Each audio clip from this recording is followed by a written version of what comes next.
Sakina, you can start now. Hello. Now Ah, we are 52. Can we yeah. start? Yes, please do, with the greatest of pleasure. A very good afternoon to all friends of the trees who have joined in. Today is the 63rd Foundation Day of our society. I wish each one of you on this memorable day and welcome you to the celebration. Though the celebration this time is a virtual, I think we will enjoy it. Jump. Now, now let's we start the virtual cake display that is of the previous.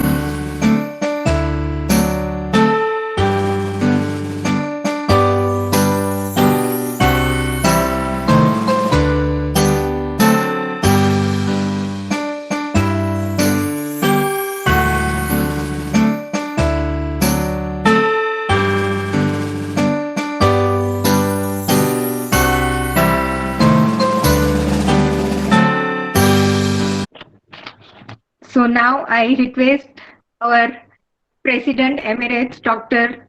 Firoza Godrej to give a short address and then a launch of the society's website. Madam. So, dear FOT members, tree lovers, members of academia, those participating from abroad, all our friends, welcome to this 63rd birthday of ours. We've just had the cake and the cake. So we are going to do something different today and something new, something that has been in progress for a long time, and that is the launching of our website. We will do this together at the end after I say a few words. But before that, I would like to remember today those who have helped us along this 67-year journey for a very important event that has been an annual event for us and which we all look forward to, which is the Vegetable, Fruit and Flower Show. And I would at the beginning like to thank Dr. Lattu, Dr. Ogle, Dr. Rode for being with us all these many, many years and those who have joined us subsequently. And I would also like to remember Ms. Joan D'Souza, who has been with FOT for many, many years and who has been at the prize distribution and who has sent us her very best wishes today as she remembers the birthday of FOT. Am I still being heard? Very, very well, madam. No problem. Please go ahead. So these are the strangest of times. So I want to begin by expressing the hope that you, your family and friends are staying safe and well. The COVID-19 crisis is a global challenge and we must face it and overcome it. Nature has kept the flag flying for us for many years. The world has seen the challenges of facing 2 world wars and several wars and skirmishes thereafter. Hunger has also been a terrible scourge for many parts of the planet. We have to rebuild these communities and at the same time protect our crucial wildlife habitat. Today there is a conflict all around us, including within our country. The best pledge we FOTians could give is to take a positive outlook to life and fight for a world where plants, animals can thrive without intervention. Wild edible plants are still eaten by a large section of the global population and ensure both affordable food and nutritional security. Eating wild is a reliable way to eat sustainably. What's more, it gives urban communities access to nutritious ingredients of reliably high quality and taste. I thank most sincerely our speaker for this evening, our dear friend Dr. Vijaya Chakrabarti, for accepting our invitation, and we look forward to her educative and interesting lecture on wild edible plants for sustainability. Let's enjoy the talk. And now I virtually release the virtual website.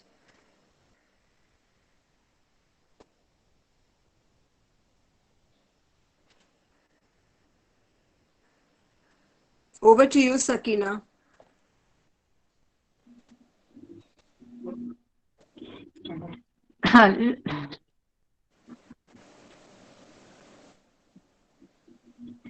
Now I can see the first slide of the FOT.org.in. Now second. Now our website slide started. Our website. Clap, clap, clap, clap, clap. Yeah, very good.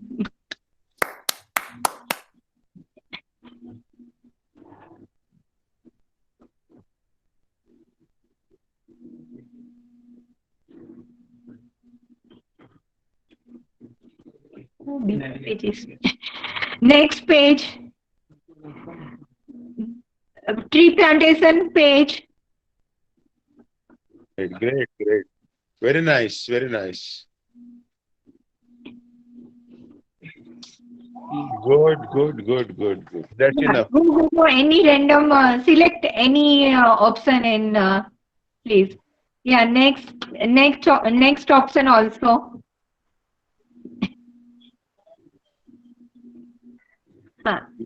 It's good Now enough. next option, plantation or field visit, please.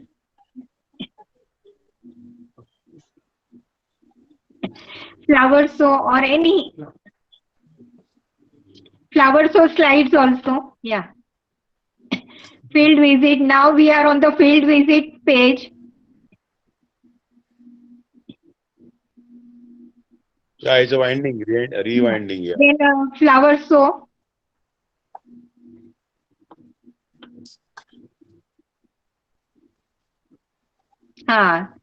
See all our slides of the field visit is coming. Then now flower show. Photographs of the flowers. Take some pause. It is resolutions takes time, na Baba. Yeah. थोड़ा हाँ इतना pause रखो. Yes. Okay, okay.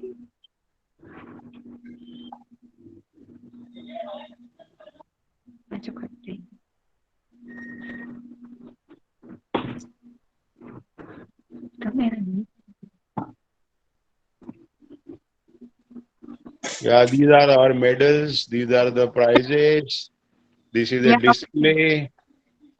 Give some commentary, no? This is our chief guest, madam, going around exhibition. Sawan sir, yeah, please give the commentary. Yeah, these are the herbarium collections, vegetables. Yeah, the audience is going through. This is the potted plants in the open garden, open space. These are the stalls areas where the commercial stalls, they give all the material plants, pots and everything that the amateur people can buy from here. These are wonderful. This gardening class. This is a gardening class. A good number of people had joined for this. These are children section. Children are going through. Yeah, these are the bonsai Bonsai. section. Bonsai section. Yes, yes. Wonderful, wonderful. Yeah. Yes, these are the cut flowers. Cut flower section, roses, gladiolus. You can see beautiful flowers. Then these are the again bonsai section. These are in the open space. Uh,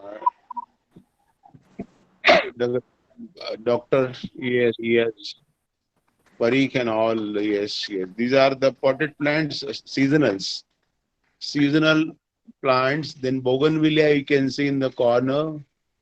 Then you can see, yes, oh, Dr. Dr. Kakodkar, Kakodkar. Kakodkar and Madam Firoza, Mrs. Kakodkar in between, Dr. Ogle, Rode, myself behind, and he gave beautiful speech, inaugural speech. He's a great chairman. He was Atomic Energy Commission distinguished scientist, Padma Vibhushan, Dr. Anil Kakodkar.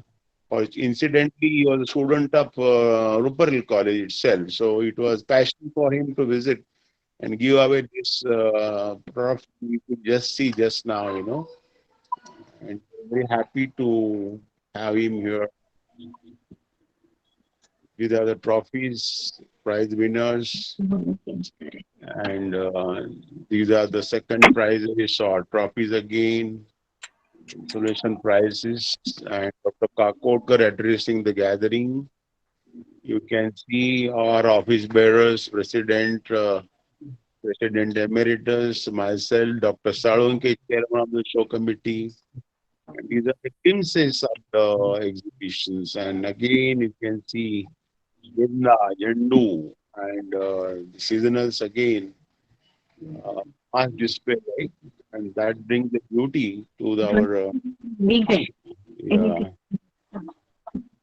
yeah, this is thrilling back to the website. Our activities, plantation, yes, again, plantation activity, yeah, volunteers, organized by Dr. Kothari and others. Very annual feature like, Dr. Joshi and group. Yes. Yeah, in BARC we did this Yeah. plantation. Thanks to Plantation Dr. activity. Salunke. Thank you, Dr. Salunke, for arranging this very, very interesting visit to BARC.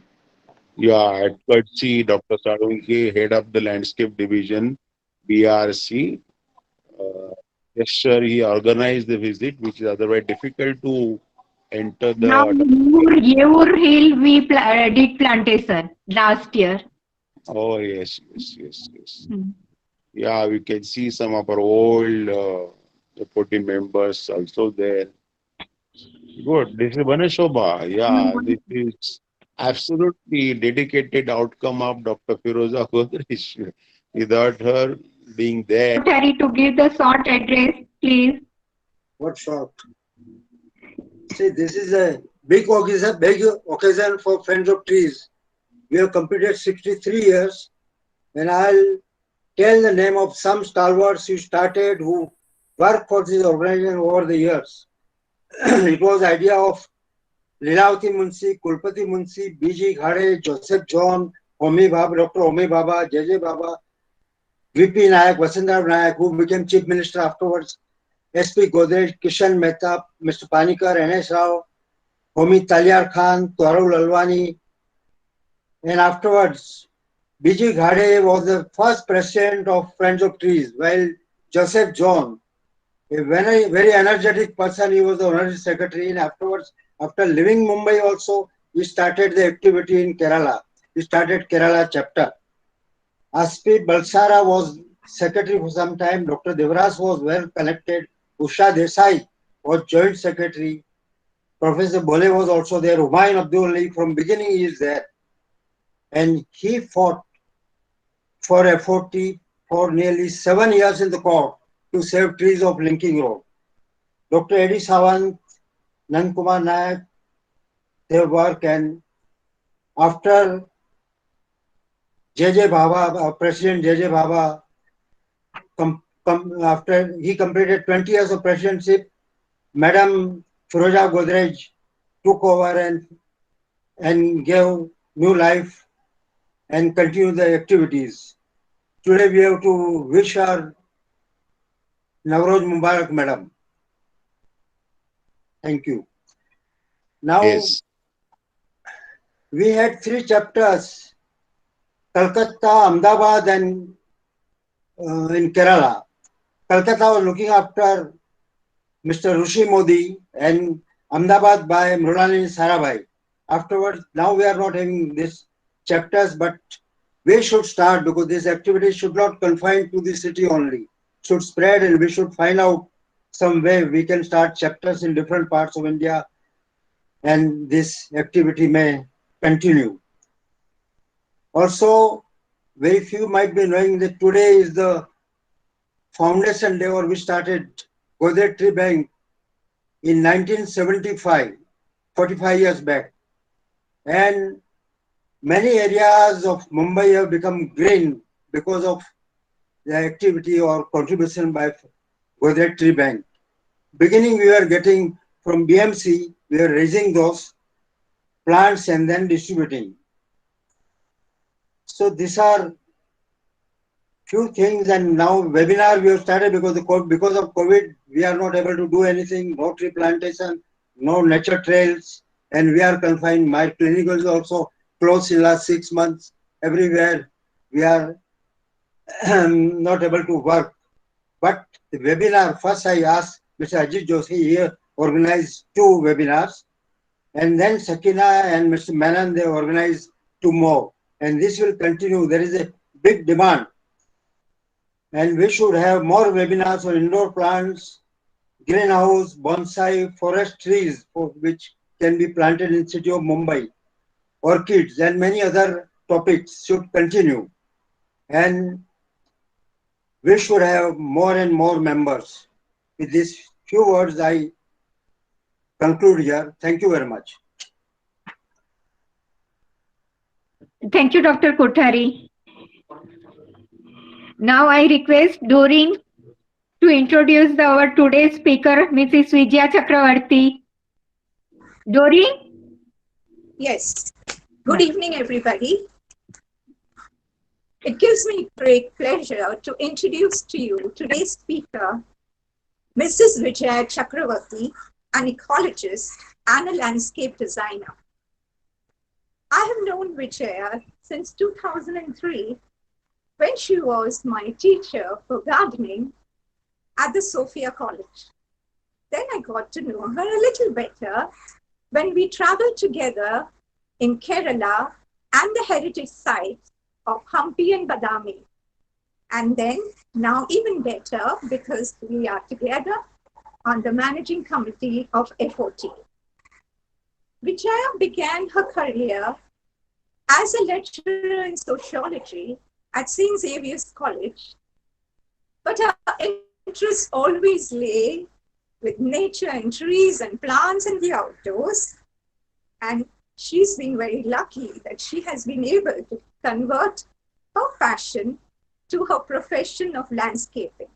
In fact, she began right as a kid enjoying nature, and she became a member of FOT at the age of 8 years. Vijaya has designed and developed landscapes for leading corporates. One is the Taj Mahal Hotel. In fact, whenever I walk down to the gateway and see the beautiful hanging baskets, and I tell myself, oh, what a wonderful concept Vijaya has introduced over here. She has also designed landscapes for other corporates like TCS, HSBC, Standard Chartered, Bharat Shell, Parsi General Hospital, Seven Hills Hospital. She has designed private gardens for Hindujas, Wadias, Shapurji Palanji, Tatas, Holkars, Jindas, etc. Also, public gardens and traffic islands at Cuff Parade, Juhu Beach, Churchgate, Mediterranean Garden in Mumbai, Deccan Garden in Bangalore, Biodiversity Garden at Alibag, Children's Natural Playscape in Hyderabad, Woods in Khajuraho, Learning in Navi Mumbai, Learning Garden in Navi Mumbai. She's been invited as a guest lecturer at several reputed colleges like JJ School of Arts, Rizvi, Pillai, Rachna Sansad, and many others. She specializes in ecological landscapes and combines practice with research and writing. She's actively involved in the field of skills development for young adults and something very interesting, horticultural therapy for all age groups, toddlers to super seniors. So Vijaya's range of work extends from biodiversity parks, butterfly gardens, organic farms, factory gardens, public spaces, ecological restoration projects, learning gardens, natural playscapes for children, and restorative spaces for the ailing, aged, and challenged. As you see, Vijaya has a solid portfolio of achievements. And in recognition of her work, She was awarded the Patrick Gaddis Prize for Urban Design by Bombay University. We are indeed proud to have Vijaya Chakravarti on FOT Foundation Anniversary Day, presenting a very interesting topic: wild edible plants are vital for sustainability. Enjoy foraging, farming, and feasting. Thank you. Over to Sakina. Thank you, Doreen. Now, on behalf of everyone here, I warmly welcome our esteemed speaker, Mrs. Vijaya Chakravarti. So,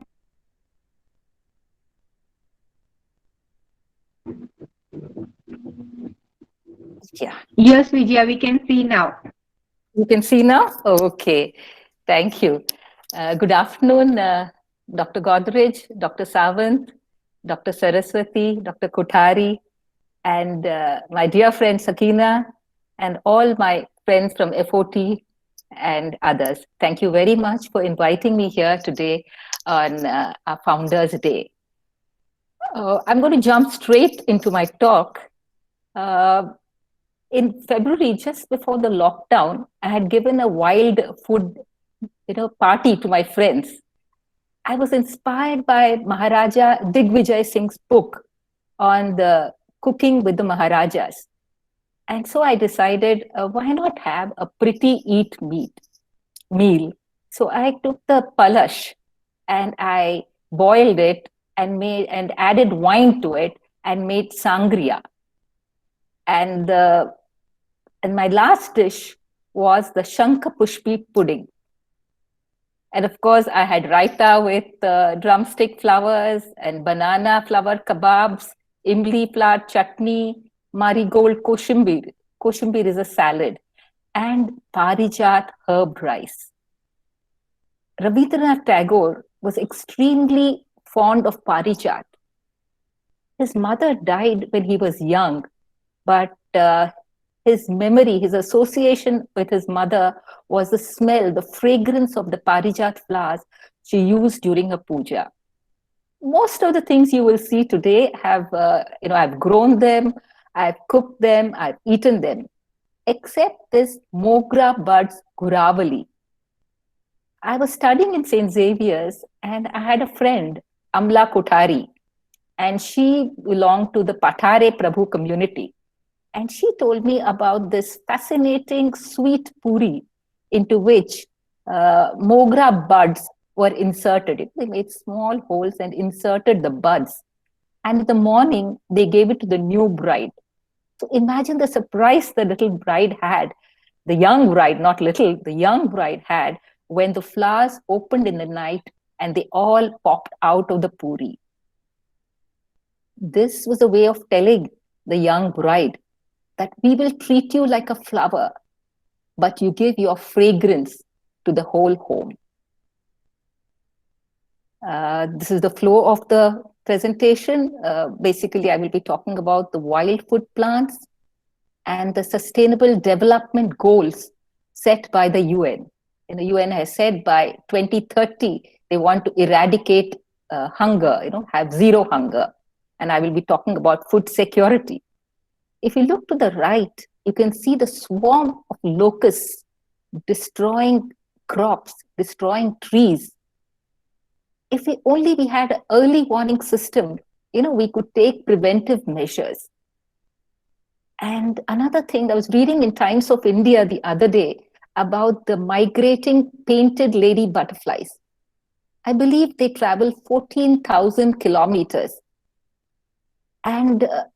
But today the habitats of the butterflies are being lost. So it's essential that we recreate these habitats, because the butterflies, when they migrate, they carry with them the pollen of the plants from different regions, and this to another place far away. And this improves the genetic diversity in plant species. And finally, below, you can see my favorite aboli flowers. Aboli is Crossandra in English, and we normally make gajaras out of it and or offer it to God. But after offering it to God, instead of throwing it away, we can wash it, grind it, and add it to our dosa batter. And finally, there are books galore. I will be talking about the books. Wild foods, how they've traveled from the forests to the farms. My definition of wild foods is anything which is an unusual use. Sometimes you use peels of the watermelon or the rind of the pomegranate or the rind of the turai, the peel of the turai, or ornamental plants. Here you can see the canna, which we grow in the garden. But the rhizome of the canna is edible and can be cooked. And canna grows very fast. It propagates extremely fast and it spreads. So it makes a lovely food. And street trees, we have many street trees like the maua, we have the bakul, we have the jamun, and all these trees can be used as food. And what are the benefits of wild foods? The most important benefit is when you put your fingers into the soil. There are some very good bacteria, friendly bacteria, which induce the production of serotonin in our brains. And serotonin keeps depression at bay. So it's very essential, especially in COVID times. And as we grow older, that we need to work with mitti. In India, mitti has always been referred to as Mother Earth. It's only the American culture which calls it dirt. And we also tell the children, don't play with dirt. I mean, that's a terrible fallacy. Old and young must always be in touch with soil. And if you look down, you can see the long groups of weeds. So they are drought resistant. And even when there is shortfall of water, they can still absorb water because of their long roots. And of course, many of the foods are free. We have trees, imli, neem, the leaves of which we can use, and they're free and abundant. If you put a sapling of, say, lettuce or coriander or tomatoes, you get just few fruits and vegetables. But a tree gives you abundant food. Nurture your naturalistic intelligence. Howard Gardner, a psychologist, developed the theory of multiple intelligence. And he lastly discovered the naturalist intelligence. It is said that we Indians are very high in naturalistic intelligence because we are great collectors. Right from our childhood, we collect seeds, we collect shells, we collect coins, we collect rocks, we collect plants. I remember my son Tarang, when we used to go on holidays during weekends, we would always take our children out, and sometimes their friends would accompany us. So he would always tell them, if you're coming with my mother, you will have tons of fun. But he said, be prepared to climb trees to get orchids, to dive into pools to get water lilies, and to lug stones for my mother's rock collection. There has been 17 goals adopted in 2015 for sustainable development to improve people's lives by 2030. In fact, the goal number 2 is zero hunger. The UN pledged to end hunger, but I don't think it's possible. We're nowhere near it. And with COVID, we have fallen much behind. In fact, they say people who are hungry are going to rise because of drop in employment. So nutrition is very important. We have Dr. Swaminathan, the father of the Green Revolution in India, who says that every child, irrespective of the class he belongs to, suffers from hidden hunger. Hidden hunger is nothing but micronutrient deficiency. Also, we need to practice sustainable agricultural practices, use a lot of tree crops, use drought and heat resistant plants, and also do a lot of mixed cropping and companion plants and nitrogen fixers. Battle against malnutrition. If I can wave a magic wand to solve any global health problem, I would use it to end malnutrition. This is Bill Gates, philanthropist and founder of Microsoft. Just imagine Sarkar, a magician, he waved a wand and the Taj Mahal disappeared. But it's not easy. That is an optical illusion. And this is reality. But Dr. Mehta Bamji, nutritionist and recipient of the Living Legend Award by the UN for her work, says, it's easy to understand why Bill Gates says so. Almost every challenge we face in global health and development is made worse by malnutrition. It makes sick children sicker and poor countries poorer. It robs young people of the opportunity to reach their full potential, and it traps communities in cycles of poverty. She retired as the director of the National Institute of Nutrition in Hyderabad, and now she works with the rural people in helping them with their malnutrition and good food. Micronutrient deficiency. In India, they found that we are deficient, children especially, and pregnant women are deficient in iron, vitamin A, vitamin C, vitamin D, and iodine. Iron, vitamin A, C, and D can be got from wild vegetables, green leafy vegetables, fruits, nuts, and use of eggs. I mean, even vegetarians can eat eggs, which are not fertilized. But iodine, you cannot derive from plants. So the government is fortifying the salt with iodine. There are many traditional horticultural practices in India. And one such practice is the Rashi one. All of us have a particular zodiac sign, and mine is Virgo. So I have the Bilva Patra as my tree. And all the trees here are edible. They have edible fruits or leaves, even Calamus rotang, the cane. I planted this long back, before I studied about wild plants, in a mansion in Valkeshwar. And I was surprised to see there was lovely scaly fruit. And the locals there, the gardeners there said, Madam, ye to kha sakte hain. So all the 12 plants, so all of us should plant at least one tree. If you don't have space outside, I suggest you plant it in a paint box, dabba. I have done landscapes for BASF. They didn't have space, but we put huge trees in fuel oil drums. We did the same thing with Spastic Society in Chembur. And at IFSA, we have a whole arboretum of trees in paint tins. And FOT's Rashi tree is Buteo Manasparma, or the Palash. Please remember the lovely sangria I made. The Nakshatra one, this is another scope to plant 27 trees. I planted this Nakshatra one in Dindoshi near Goregaon. And I was surprised, I was shocked to see that the neem tree was disappearing. And I couldn't figure out why all the trees were there except the neem tree. And then my gardeners told me that the neem tree is used as a datun.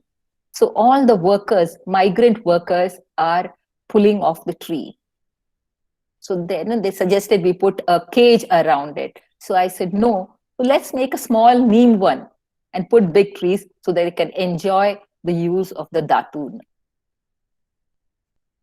Today, we are on a revivalist movement.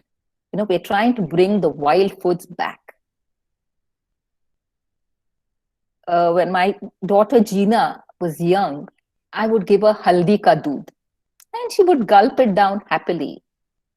But her daughter Kyra, the minute I say haldi doodh, she says, mama, what do you want to give me? But if I say turmeric latte, oh, she thinks this is something, chic and sophisticated. So every day morning, I give her turmeric latte. All of you must have heard of purslane, Mahatma Gandhi's favorite food. In fact, world over, it is known as India's greatest gift to the world. It is packed with nutrients and antioxidants.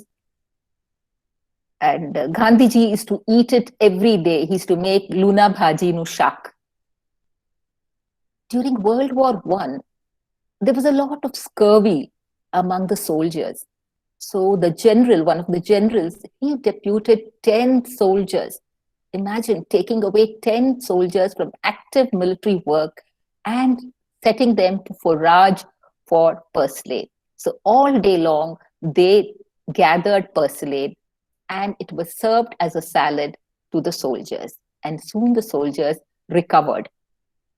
Also, this is a way of doing business. We have environmentalist Sunita Narayan, who has written a couple of books on wild foods, and her latest is the business opportunities that are existent in these wild plants.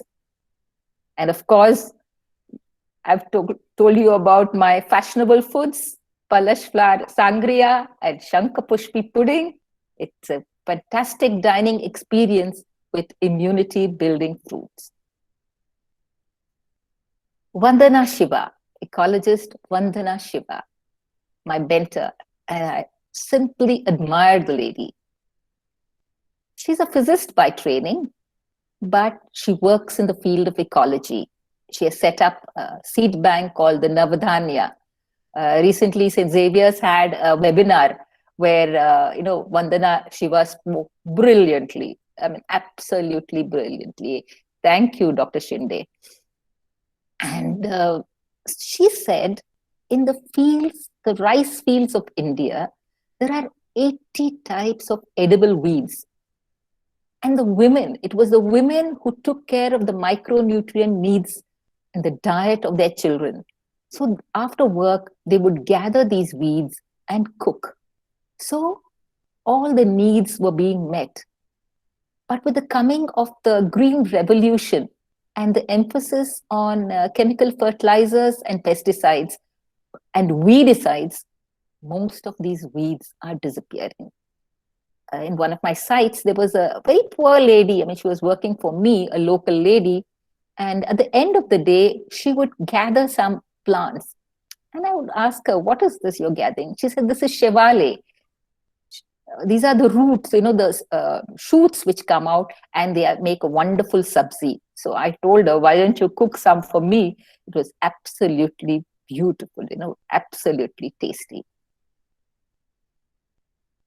But there are many, many communities in India, but I want to quote about one particular community, the Saraswats. They have traveled from Kashmir to Konkan to Kerala. And on the way, they also passed through West Bengal, or Bengal as it is called now. And it's hard, when you're walking or using bullock carts to travel long distances, you had to make do with whatever food was available. So they became experts in using all parts of the plant. There is no wastage, from shoots to roots, peels to pith, leaves to buds, flowers and fruits. Here you can see watermelon rind tambli and pomegranate rind tambli. Tambli is a buttermilk preparation. And once I had unexpected guests. It was past the luncheon hour. And suddenly somebody said, we have to go and stand in the queue for admission, school admission. So can we come over? I said, okay. It was almost 2:00 and I had nothing in my house except a watermelon. So I made, with the green rind, I made a juice.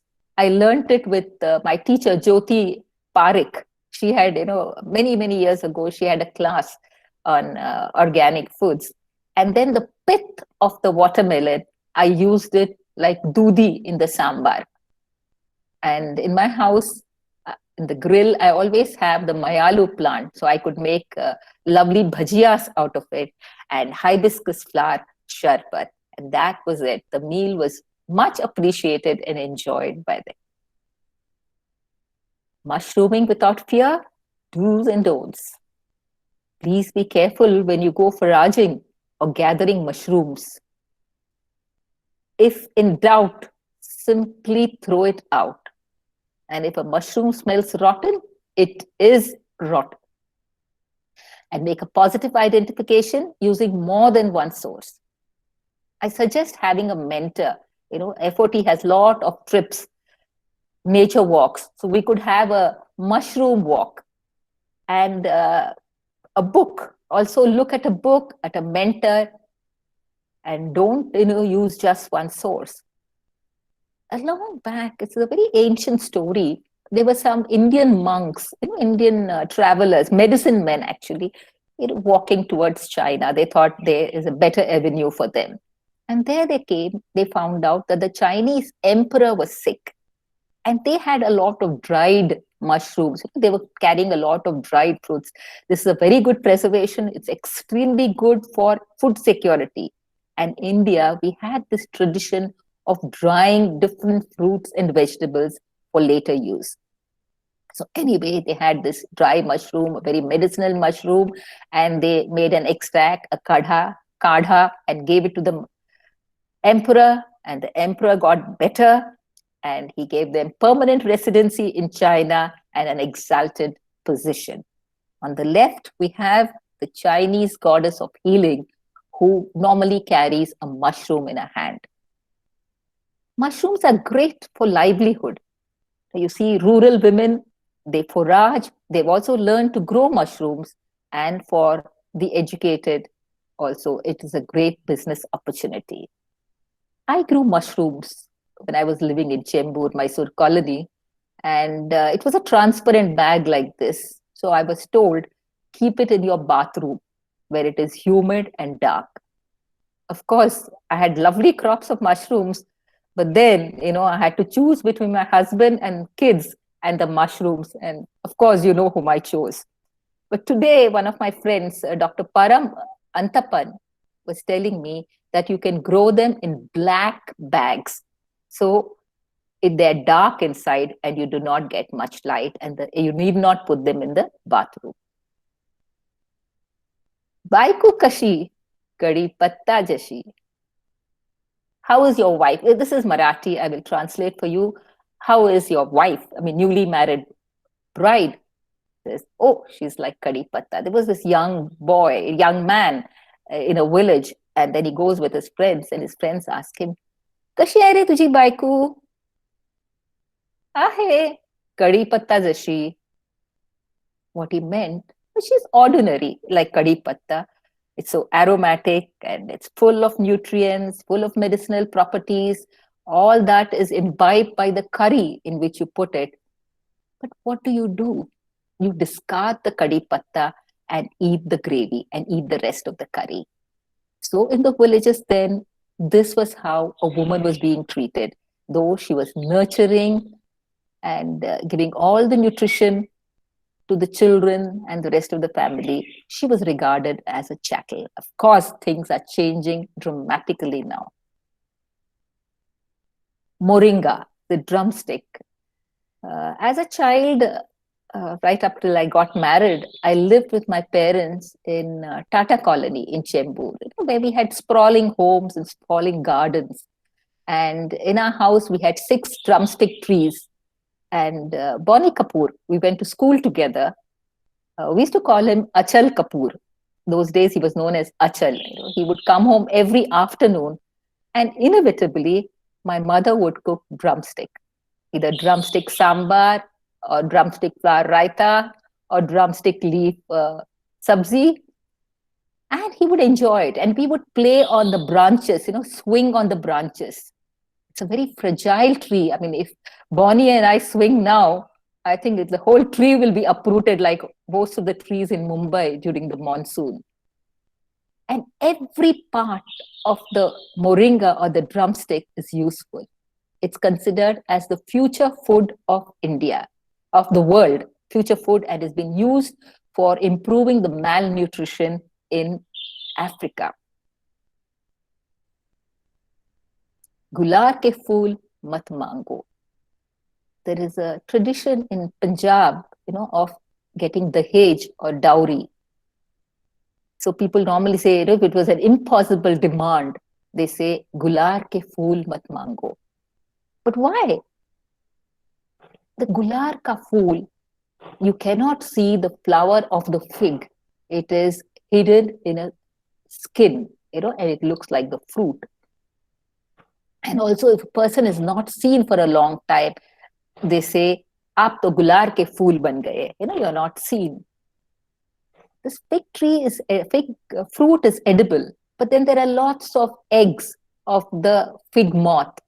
So you need to clean it nicely, and you can cook it. You can make a vegetable sabzi. You can make kebabs. It's endless. Let me tell you a little incident about the monkeys and the poisonous payasam. Payasam is kheer. So there was a menace in one of the villages, and it was decided, with lots of monkeys coming, grabbing everything, pulling people, there was no peace in that village. So they decided, let us poison the monkeys. So they made a nice bhartan full of kheer, and they put it out. The monkeys came running in because smelling good. They've added elaichi and all sorts of things inside, kaju and kishmish. But the monkeys did not touch the poison. They just went off, and they came back after an hour or two, and they consumed the entire payasam, and nothing happened to them. And this went on for 2-3 days. Finally, the villagers said, let's do some research. Let's find out what's happening. So they followed the monkeys, and they found that the monkeys were eating figs. They were eating the bark of the umbar tree. They were eating some of the leaves. And after consuming that, they were coming and eating the payasam as well. The umbarka plant, gular or the wild fig, has got antidotes for the poison. That is why nothing was happening to the monkeys, and they were safe. So the poor villagers, of course, they had no other option but to tolerate the monkeys. Mahua. Just like Bhutan, the kings of Bhutan, they measure well-being with a happiness index. So there was this Gond chieftain, the ancient supercontinent of Gondwana is derived from the name of the Gond tribe in MP. And he was always thinking, how should I bring happiness and joy to my people? And thinking of that, he took a nap under the mahua tree. He got up and he was feeling very thirsty. And he saw a little jar of water, not a jar, it was an open basin of water under the mahua tree, into which had fallen the mahua flowers. And he drank some of the water, and he was immediately filled with joy, because slight fermentation had taken place. And from then on, mahua flowers have been turned into liquor. But of course, those days, people would drink in limited amounts. It's only in the modern age that exploitation of liquor, or rather abuse of liquor, is taking place. I visited Kanha with a friend to see tigers. Unfortunately, I couldn't see a single tiger, but I enjoyed the wild food thali of the goats. You can see the ladies collecting mahua flowers. This is an economy. Mahua flowers are dried and sold and used in malpuas and other sweets. They're also ground and mixed with atta, and they're also sold in the market, and liquor is also made. See, everywhere it is the women who have a very close, intimate connection with the wilds. And it is because of the women, our rural women, that we still have biodiversity. Our rich biodiversity is still existing in pockets.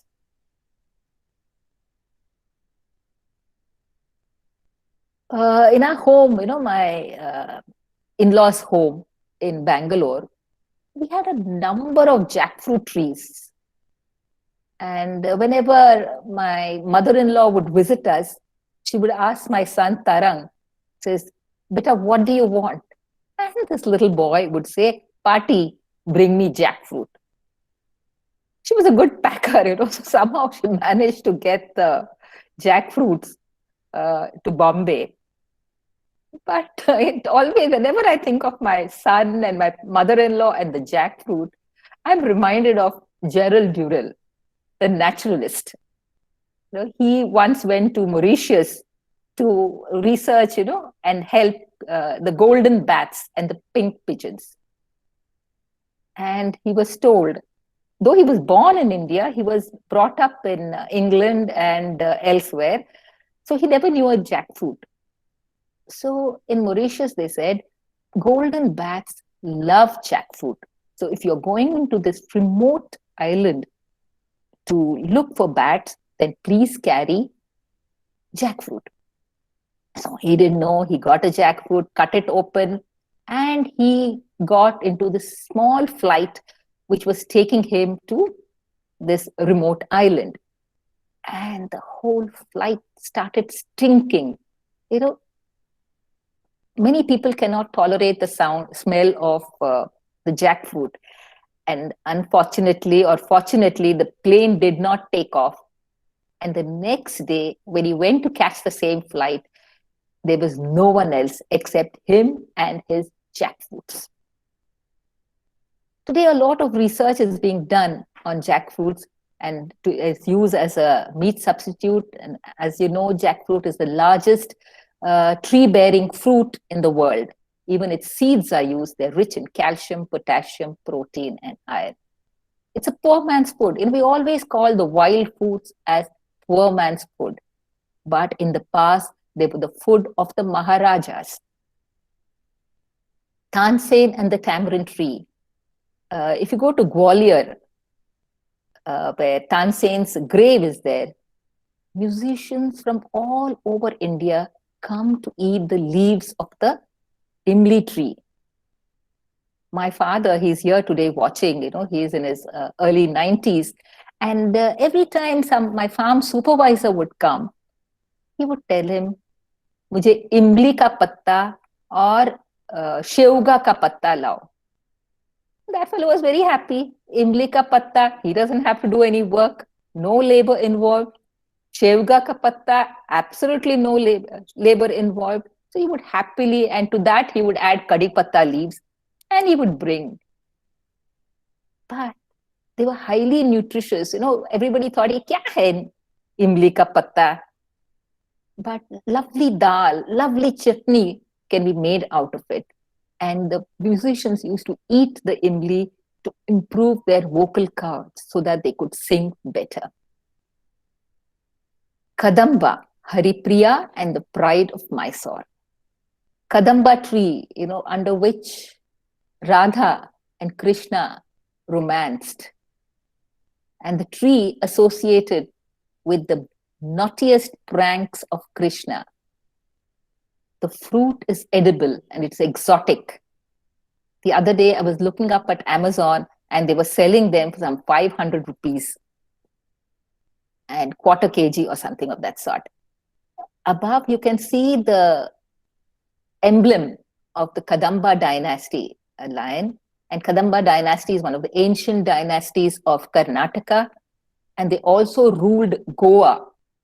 So today the Goa state transport is known as Kadamba Transport, and they use the logo, the emblem of the Kadambas on their buses.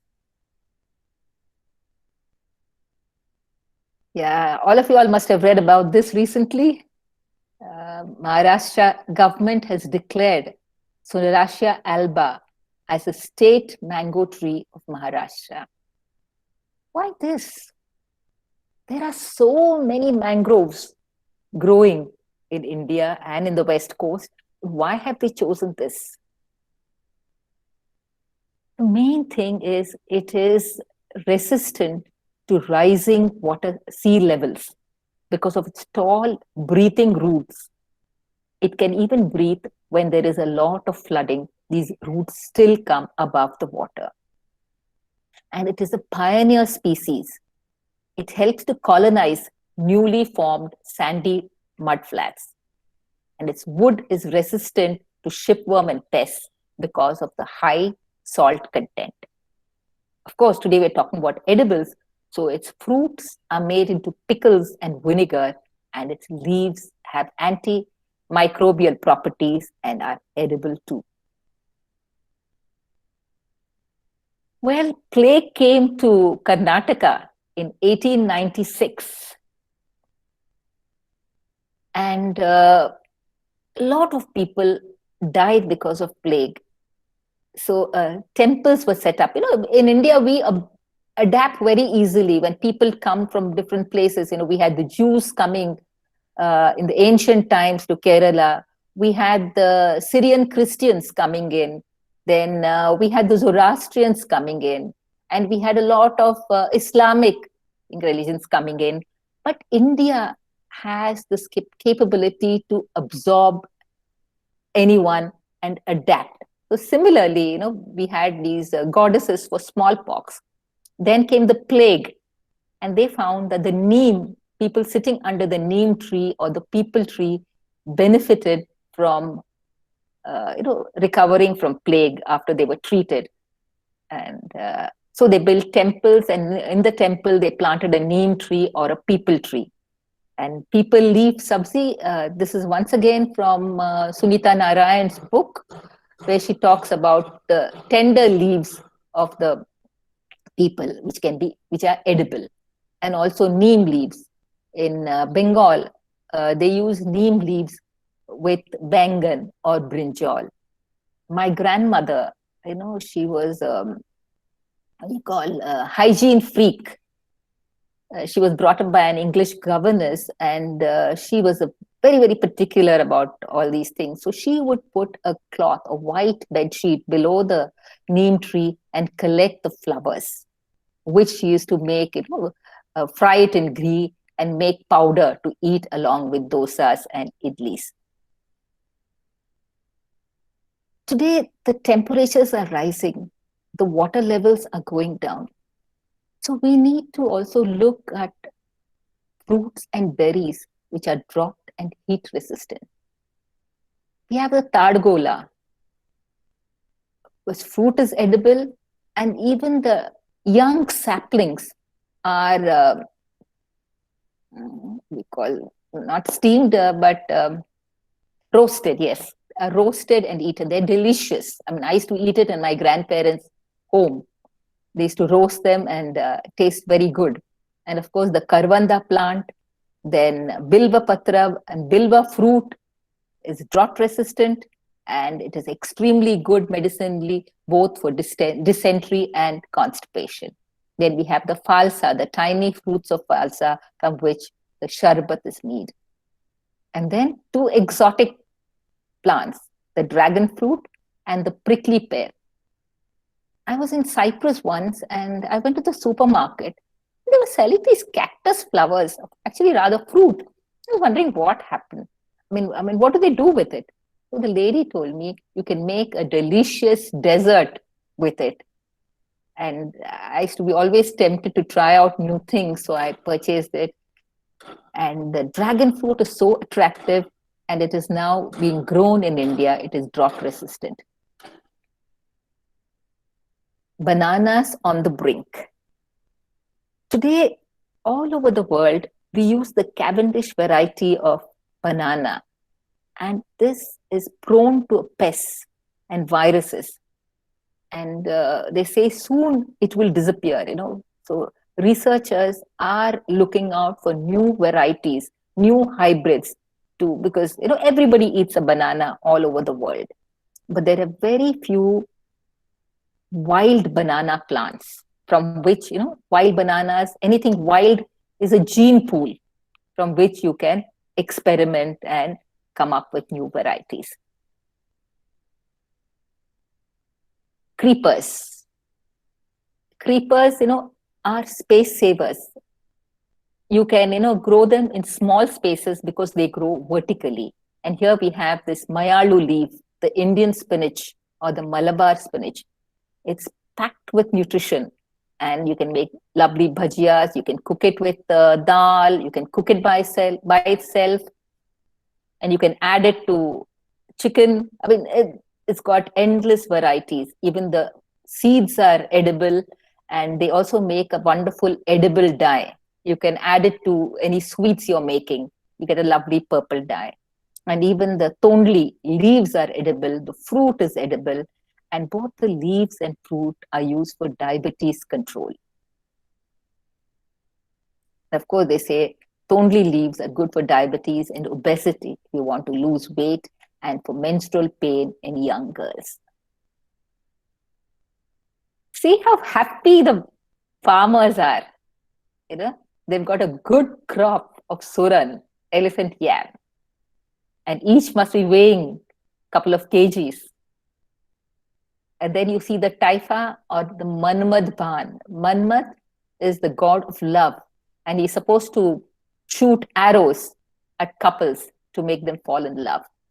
And the tuber of the Taifa plant is edible, and even tender leaves are edible. But I want to talk to you about sweet potatoes. Sweet potatoes grow all year long. I mean, there is no season, and they can be harvested in bits and pieces. And most things like rice, wheat, sugarcane, we have to harvest at one time. It involves a lot of labor and involves storage. They say 75% of the jackfruits grown in India are wasted. And jackfruit is such a versatile fruit. This can be harvested in bits and pieces. One of my neighbors had grown it as an ornamental plant. And one fine day, she said, let me repot my plant. And to her utter delight, she got hundreds of sweet potatoes in every pot of hers. Of course, she shared it with us. You know, that's the fun of food. When you grow it in your balcony, you also tend to share it with your neighbors. And it's drought resistant. And this is one crop which rarely fails. Rain or no rain, sun or no sun, it's an insurance crop. You know, our farmers are in dire needs. They're always taking, they're in debt, severe debt. So this is like an insurance crop for them. Edible invasive plants. We have the water lettuce covering our water bodies. And with that, there is no sunlight percolating down, and it damages the life, the water, inside the water. And also there is no place for the water lilies and the lotuses to grow, because every inch of the surface is taken over by these invasive plants. So what do? We constantly remove them and throw them. But they make a delicious meal. The leaves, you can saute them, give tadka and add some jeera, fodni, and salt and hara mirchi, and it makes a delicious vegetable. And also this pretty ice cream creeper. This is another invasive plant. That is why when we are traveling, we see this creeper growing in abundance. The roots of the ice cream creeper are edible. And on the right, we have the jungli bhendi, which is rampant during monsoon. And invasive plants, they destroy the native flora. Even in the Himalayas, I've seen the lantana growing. And a lot of us use lantana to attract butterflies. But if you are planting a lantana to attract butterflies, please do not plant it in the ground. Put it in a pot so that it is restricted and it will not spread. All our wildlife sanctuaries are also being taken over by invasive plants. Romance of the rasam. I was in Europe once visiting my daughter in Cyprus, and I was cooking, making rasam, because rasam is our daily diet. It's a mixture of medicine and food. And when you give the tadka and ghee, you get you're filled with aroma. The sensation is, very exhilarating. So I was enjoying cooking rasam.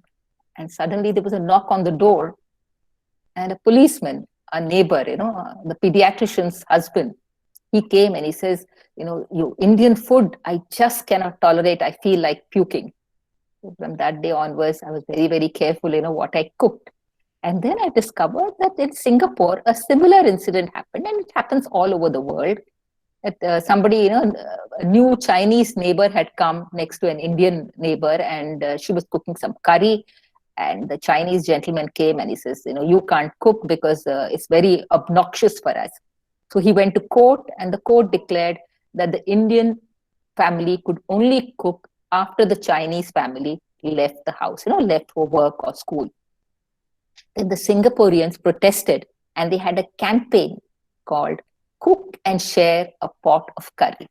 So everybody, whether you were Chinese or British or Singaporean, Malaysian or Indian, everybody started making pot of curries.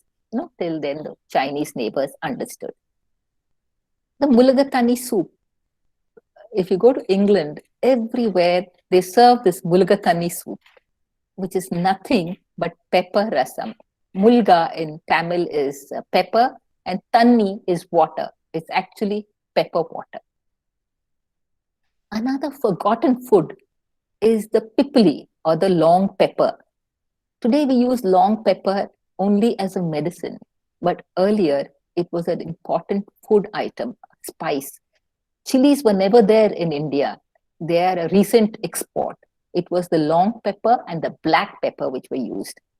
Even kamal kakri, the stem of the lotus, was used. I have tried the betel leaf rasam, and it is absolutely aromatic. Gongura, go back. Gongura is ambadi. And I was in Hyderabad, went to school there for a year, and the Telangana agitation was going on. And they would say, Gongura, go back. That means all people from Andhra, go back. Andhra was the first state to be formed on a linguistic basis, Telugu speaking. But within the Telugu people, there was a divide, and Telangana speak a different dialect of Telugu. And Gongura is associated with the Andhras. So they said, Gongura, go back. Luckily, we were from Maharashtra, so our license plates were Maharashtra plates. So nobody threw stones at us. And Gongura has been told is now considered as a superfood. Rujuta Divekar, the nutritionist, says Gongura and ghee are a must in our diet. The prasad of Mahalakshmi in Nagpur, they use 16 different types of vegetables, and Gongura is a must. So food and communities are connected, and there is an association. Monsoon edible plants, eat local, go vocal. This is what's happening now. We are being encouraged by the nutritionists to eat seasonal foods, eat local foods. So in Bombay, you find a lot of these local foods available in the markets, especially where there are lots of Gujaratis. On top is the bharangi, which is on extreme left top. It gives you blue colored flowers. I was at Dapoli a couple of years back buying plants for one of my projects. And there, at the end of the day, all the ladies were taking these big leaves. I asked the owner, the nursery person there, I said, what are they doing? He says, no, this is bharangi, is an edible vegetable. And it makes a very delicious sabzi. So all the women, the men were not taking anything. They were going nicely, empty-handed. But the women, all of them had bundles of bharangi. And that is on the extreme right is a Shevala plant I was talking to you about earlier. Then the wild bitter gourd, Kartoli. During monsoon, you find tribal women, Adivasis, selling this. Kuda is a fruit of the white flowering shrub. It's from the Western Ghats. Serial killer, loss of biodiversity. India had 100,000 rice varieties. The other day I was asking my granddaughter, I said, can you name some? And all she could was basmati And she says, there's another one which we eat. Gone are the 100,000 varieties, the black rice, the white rice, the brown rice. I mean, ambe mohar, so many varieties. I mean, I myself cannot name them. This is because, during the Green Revolution, which came to India, it helped to satisfy hunger. People were getting good food, but the concentration was only on rice and wheat. And that too, very few varieties of rice and wheat. And the seeds were distributed to farmers, and the farmers started growing them, and then they got a good price. But in the interiors of India, in the rural areas, interior rural areas, people still continue to grow their own crops. We have some fascinating traditions. At the Jagannath temple in Puri, Orissa, green paddy is offered to the deity every day. So to have a year-round supply, they need paddy which will come to harvest on every single day. So they planted different varieties of rice around the temple. So here is one tradition which is helping to maintain the biodiversity. There is Chappan Bhog, Janmashtami. My mother-in-law used to make 56 different types of sweets and savories and fruits, and she would pack it and send it to us in Bombay. And we would eat for a whole month. Almost every day we would nibble on them, but it would last us a month or two. Why is this tradition of Chappan Bhog? That is Krishna. When it was raining heavily, he lifted the Govardhan Parvat on his little finger. For 7 days, he did not eat or drink. And Krishna, he used to have 8 small meals a day. Start with milk in the morning, breakfast, brunch, lunch, then tea, dinner. In the middle, he used to have lots of butter. So at the end of the 7 days, all the villagers and his friends made 56 different food items, which included fruits and nuts, and they offered it to him. So this is diversity. If you look at the Mahalakshmi Puja, where they have 16 types of vegetables, and then you look at the Chodda Shak or the Bengali Kali Puja Prasad, they have 14 different types of vegetables. This would encourage and will also help the children and the adults to identify plants and take care of them. Climate smart millets. Eat millets, pay less, stay healthier, save the earth. Initially, millets were eaten in South India, in West India, and in pockets of the North. But today, like the jackfruit and the other wilds, it has become a poor man's food. But they are packed with nutrients. They can tolerate drought. Even 2-3 showers are enough for the millet crop to survive and fruit. So today it is again, we are reviving the millets in ICRISAT. I was in ICRISAT in Hyderabad. It's an international organization where they're experimenting with different millets and different crops. And there it was very strange. I just want to tell you this. I saw over there the black cotton soil and the red soil meeting in one place. I believe one of our leaders, I don't know, Jawaharlal Nehru or someone, said this is the perfect place to have ICRISAT, where 2 different soils meet. So there I saw, to come back to my talk, there I saw a lot of cereals growing. And my grandfather was a doctor, a physician. And every day when we used to visit him, he used to give us ragi malt to drink. And he would supervise it, the soaking, the drying, the sprouting, and then the pounding. And of course, even the making of it. And it was simply delicious. We would start our day with yoga. And after that, we would be given large glasses of ragi malt, mixed with milk and jaggery. And no breakfast, because we could not have breakfast till we finished our bath. But the millets are slow to digest. That is why they keep diabetes at bay. For diabetes people with diabetics, they say do not eat glutinous food, do not eat rice and wheat especially. So go for millets because they're slow to digest and there is not a spurge of sugar. Rishi Panchami Bhaji. Rishi Panchami is celebrated in Maharashtra, and on this day, people eat the food of the rishis, what the rishis ate, kandamulas, pattas, fruits and berries. And the seven sages and Arundhati, the wife of Vashishta, sage Vashishta, is also worshipped. So you have leaves of arbi and amaranthus, then aghada twigs are used to brush teeth. Now remember, aghada is very good for women's gynecological problems. So what they do is, since these should be untouched by oxen, you should not use the beasts of burden.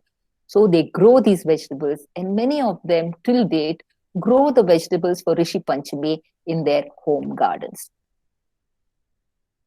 Patila Toran. Here I must thank Dr. Susan Epen and Dr. Saraswati Unithan for the help they gave me, because some of the names in Malayalam are quite tough. So I will not read out the names of Malayalam lest I make an error. I will only read out the Marathi and the English name. So we have pulcasia or the aloo, then the elephant yam, the leaf, suddenly it becomes a huge shoot and the stalks and the leaves are edible. Then the mayalu, then the pumpkin leaf, the ashgard leaf, and the Boerhaavia diffusa. This is called Punarnava in Sanskrit, or rejuvenating herb. And all these six and four of these, that is Cassia tora. Cassia tora is again an invasive plant, but its leaves, tender leaves, are edible. And coffee substitute is made out of its seeds. So all these are sauteed and made into a bhaji, patila toran. That is 10 leaves. Toran is bhaji, pat is 10, ila is leaf. So patila toran. It builds immunity. Now we have come to suggested reading. There are some books written by the Maharajas. Digvijay Singh, he's a contemporary writer. And then there are two 16th century writers. Sultan of Malwa, he wrote a book called Nimat Nama. And he starts it with a prayer to the cockroaches, to the king of the cockroaches. He says, "Dear king of the cockroaches, please do not eat my book." And it again ends with a prayer to the cockroach.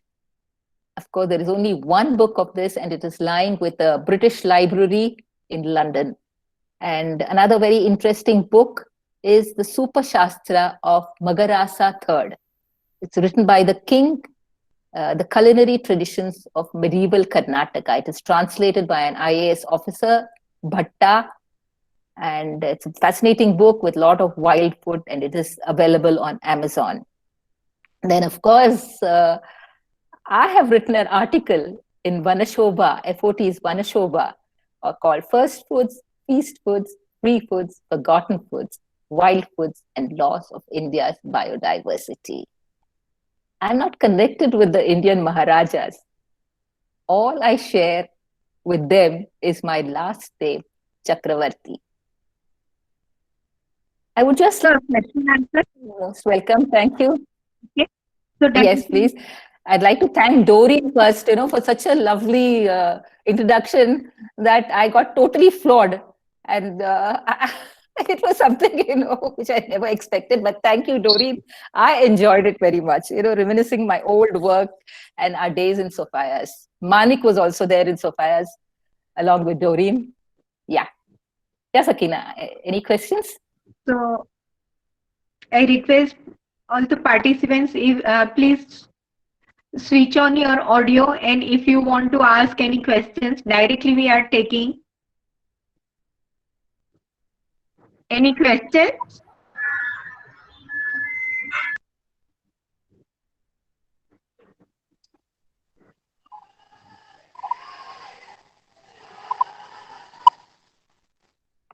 I think there is no question. चलो अच्छा है. No, there must be some issue because people will have questions because a lot of curiosity must have arose. In order to ask question, If there are no questions, I am Srirupa Mukherjee. In order to ask question, one has to learn something first. And I think many of us, we do not know so much to ask any question. And Vijaya has given such wonderful and so elaborate information. Let us digest it first. Thank you, Vijaya. Yes. Thank you. well said. Just one question to you. I'm Uma Mehta. I'd Yeah. like to ask you, once you get the bhaji, Yeah. how do you clean it? Nowadays, there are so many pesticides used, that how do you clean the bhaji? Like how you clean all your vegetables, the greens which you buy, and the fruits, the same way. But many of these plants do not have, like wild plants, do not have any pesticides. The plants which are collected during the monsoons, plants from the tree crops, most of them don't have pesticides. But when you are growing in your home or commercially, a lot of these wilds are also grown commercially. At that time, you have pesticides. You treat it just like you do that your others. You soak it in water, allow it, change the water. And some of the wild plants, when you cook the leaves, you throw away the first water before you cook them. Okay. You cook it and throw off the first water. Aren't you throwing First water, when you boil it, you throw away the first water because some of them, could have allergens in them. And then So you have to be careful. also throwing off B-complex vitamins along with it? Yes, in certain cases, especially like, you have Colocasia, you need to use tamarind, because it's got these oxalates, irritable. So there are certain plants which have irritation. So you have to, if you know that they have irritants, then you throw away the first water. Not for everything, but for some. Vijaya and Susan. Hi, Susan. I have one, just a correction. Yeah. That is among the micronutrients, Yeah. besides iron and iodine, zinc Yeah. is a major micronutrient which is deficient in our food. Yes. I skipped my mind. Thank you so much, Susan. Thank you. Dr. Susan Epen is, was in BARC. She retired as the head of a department in BARC. Thank you, Susan. She helped me with the Patila Toran. But zinc is not available from vegetable kingdom so much. For it, you will have to depend on certain animals. Isn't it? Okay. Zinc is available in a low concentration. So either you have to fortify the food with zinc or you have to do something else. You have to eat non-vegetarian food. No, we have to confine with the plants and vegetables only, not to relate with the other sources of nutrients and micronutrients. Sorry. It's okay. It's always good to know. There is one question. Yeah. Vidyaji, recommend some books for the plant identification because they looks very similar. That is from the Mr. Sachin Desai. Yeah, in fact, IFSA is coming out with a book on wild plants, the recipes. It's yet unpublished, probably when it comes out. And there are many books. I think Dr. Rajendra Shinde has written a book, if I remember right. There are several, I think, also from Tata's. The horticulturist from Tata's has written a book on wild plants. There are a number of books on wild plants. I could get back to you on it. Another, Vijaya, there is another question from the Strutika P. Kumtekar. Can you please throw the light on the recipe of watermelon, rind and the buttermilk which you mentioned? Okay, that is called the tambli. It is a watermelon tambli, and it is these tamblis are very popular with the Saraswat community who have migrated from Kashmir to Kerala. And you find them concentrated in the Konkan region. So what they do is watermelon rind is grated, and then it is sauteed in, first they give tadka of udid dal, jeera, rai, then a little bit of grated ginger and hara mirchi. And in that they put the grated rind and saute it nicely. And you grind it and add it to the buttermilk. Even without grinding, you can add it to the buttermilk. And it's normally had, during summer months when you really need liquids. So they make a variety of tambli.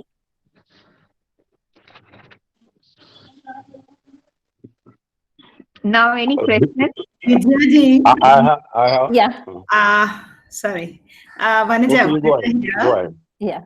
Just a quick, you make the recipe sound so interesting. I think now we should take out a book of recipes.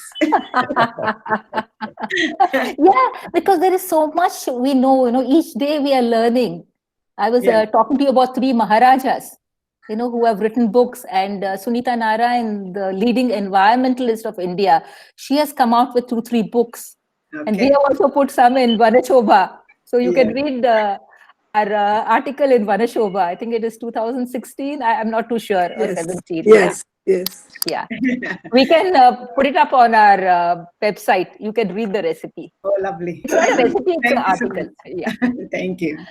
Before I sum up, Vijay, I would like to, you said about the jamun, we should name as Gingium cumini. Yes. Is it the same one, Eugenia jambona? Yes, it is. The same thing. I was confused, Yeah, because there's another jambuna, the Jambu Dvipa of India is named after that rose water fruit. Yes. So, see, common names are misleading. Before Dr. Sawant says his vote of thanks, I would just like to say, Vijaya, I sent it in the chat that one day you have to prepare a meal for all of us and we'll follow it up with a lunch. Yes, a lot of because the proof of the pudding is in the eating.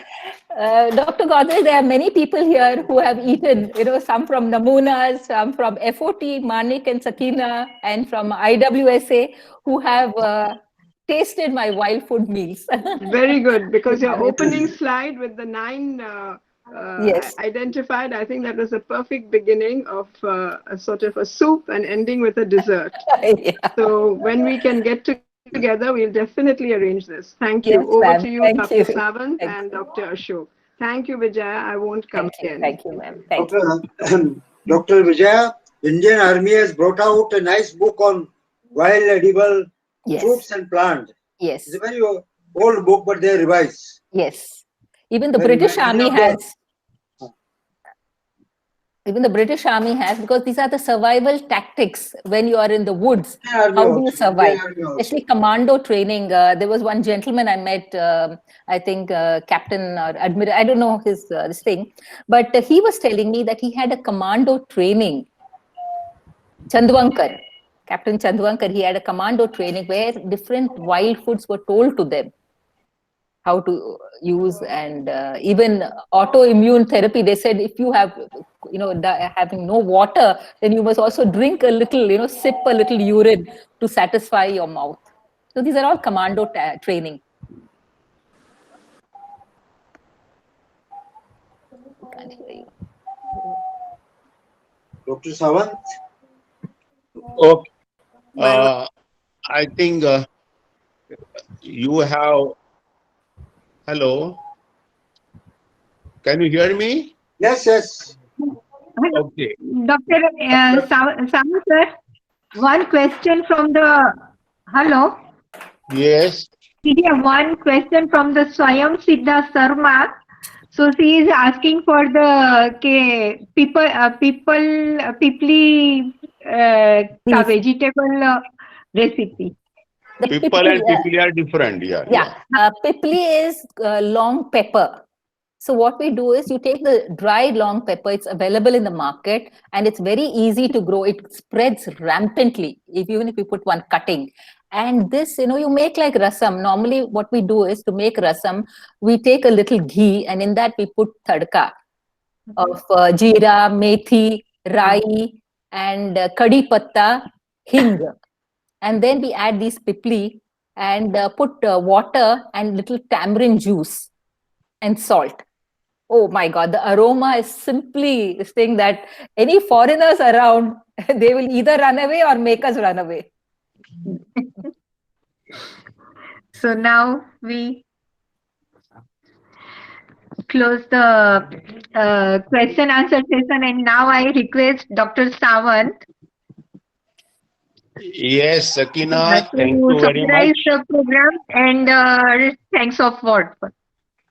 Okay, so I think I require 3-4 minutes because Dr. Vijaya has opened a Pandora box for a National Society for Friends of the Trees. And to Dr. Ashok Kothari also, who have been years, decades taking out the nature trail, taking people to the forest. But now it's a time to see the forest produce the food that comes from the wild areas, wild forest. Friends, let me tell you, I have grown with the forest adjoining in my village. I wandered through the forest, but I never knew what is important is that we take, or villagers take many of this wild food from the plants and the materials like, but they did not know, they do not know many things which Vijaya has told us today. I have been eating many of those vegetables and fruits, but the rest of it, like say the watermelon, the green rain. But somebody last time told me that when there are many watermelons on one climber line, the growers they don't allow all them the bearings. They cut it off and throw, and it is beautifully taken as a vegetable, and also can now she said as the rains can be used also, but is widely thrown up. In addition to many seeds also, pumpkin seeds and all. Anyway, that is apart. But she has really opened up the Pandora for the friends of the trees, and uh, people in the tribal areas or the forest, believe me, when there was no cultivated food access to them, entire season of the monsoon, they would live on the forest or jungle or this wild food, vegetables and fruits coming out, growing there naturally. I'm told, and it is said, why we follow Shravan when there is the onset of the monsoon, because we have to give justice. We have to give justice to what nature is growing. So many vegetables are flowing into the markets which are coming from the forest. If one goes to Borivali on any day in these days, you will find, not now in a corona time, n number of such vegetables grown there. Probably few things like a bamboo shoot. I don't know whether she mentioned, I think she forgot to mention bamboo shoot, moringa, or this khadsing. These are the delicacies of this. The bamboo shoots has achar, vegetables, and whatnot. So this is now many Adivasis are surviving. Is an issue. They sell and they earn money also, not only eat. So many such wild grown vegetables and fruits and flowers have to be brought into the diet. I'm so happy she talked about NIN, National Institute of Nutrition. She also mentioned about the INCRISAT, the is an International Institute for Crop Research and for semi-arid plants. In India is half the semi-arid. So scientifically also she has covered up many things. What is important is that many of these, like Taifa, people do not know Taifa roots can be eaten. Umber is like a staple food for Adivasi children. Shevla, there are many varieties which are now growing. And another thing is that it has really aroused my interest like anything. Wadi, what is like is a diaspora like wild variety. It germinates in the June at onset of monsoon. And all these Adivasis live on. They bring those kanda, they boil it, they chop it, and then they eat it and becomes their staple food. So my point is that many things the Adivasis or people in the villages do not know the multifarious uses of this. Look at the mahua. The moa seed, normally seeds are taken for oil extraction. There is a moa oil, edible oil, or goes for the soaps like a currant oil. But the shell of it, sal we can say, the green one, is a traditional food for Adivasis and people in the villages. I think the Friends of the Trees now, through this lecture, has brought great connectivity of our members to the interesting areas of what forest can produce, which is not cultivated in the garden, and many of the wild varieties have come to the garden. To me, sometime wheat also coming from the wild one, wild variety. Rice also wild variety. I am a rice grower personally, but I did not know there are 100,000 varieties of rice. So this amazing fact you have brought on the platform. I think Friends of the Trees has to open a new chapter, or we should focus on this issue. And normally you have few of these things in exhibition, but I think we should concentrate more things to come to the exhibitions of National Society of Friends of Trees, making people to understand. Now Canna has come to the gardens, but no one of us knows Canna also has edible part. Typha, which is used for purifying the water, polluted water, the roots are, they grow so well it can be eaten as a food. Now, in Rajasthan, shangria is one of the most delicious dish. It's nothing but the pods of the tree. They are wildly growing in the desert. And people strive very hard to get the shangria seeds in Jaipur or Rajasthan.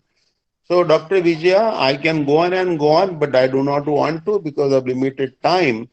The jackfruit, the president of India, former president, you must have read in the paper Times yesterday, he ordered his son to get a kathal, the jackfruit from his village. He went to village and he brought, found a fruit of 25 kg of a jackfruit. And former President Pranab Mukherjee likes it so much. But the issue is that these are the source of income, source of food, source of nutrition. So thank God, with all these nutrients, the good immunity, and fortunately, Corona has not reached that interior because people live with nutritious food. It's time for us to learn to get it into our food and our diet also. So I think there has to be some kind of symbiotic exchange. What we know in the forest and what we can show and exhibit and process them for the people here. So in order to give justice, and at the same time, the warning is also that the biodiversity has to be maintained. Everything in a forest being harvested. The bamboo forest is now depleting because a lot of chopping takes place. It comes to markets in the city, bamboo shoots. So that kind of the balance also has to be maintained while doing all this. Now, neem has so many uses. Extraction of a neem as a dicta has really gone into chopping out many trees, or all their seeds have been harvested and nothing is left for germination. Anyway, so sustainable, the word she has used in a sentence of her talk title, I like it very much. I think she means that while doing all this, you have to maintain sustainability in both way. Sustainable environment, so those species, biodiversity, they are maintained. At the same time, you harvest the minimum, not the maximum, and get those nutrients in your body so you can sustain the onslaught of the pollutions in urban area and fight against the pandemics like this. So Dr. Vijaya is a wonderful lecture. I am personally very much educated by you. The mushroom-like thing, I used to go to forest and take out the button-like mushroom, but many of them are toxic also. You mentioned about it.